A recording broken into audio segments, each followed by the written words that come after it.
This is the Lone Crater YouTube. We hope this video helps. You begin by verifying prerequisites.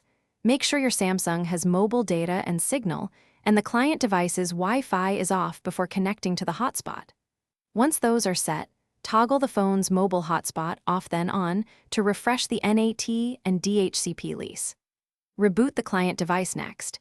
This clears cached DNS and old IP bindings. Do this now so you don't chase false causes.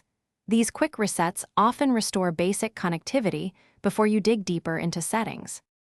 Once basic resets are done, examine hotspot configuration. Switch the AP band to 2.4 GHz for better compatibility and reduce interference.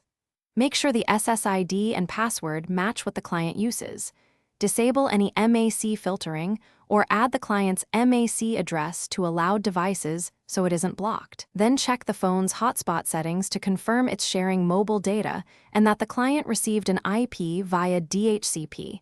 If the client shows an IP like 192.168x, you're on track. To finish, test internet directly on the Samsung. Open the browser or run a quick ping app to ensure mobile data is truly working. If the phone has internet but tethered devices don't, reset network settings on the Samsung to clear corrupt APN or hotspot configurations. This preserves data, but removes saved Wi-Fi and Bluetooth profiles.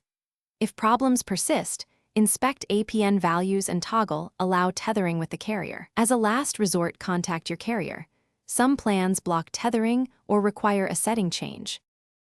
Thanks for watching. Consider subscribing if we helped you.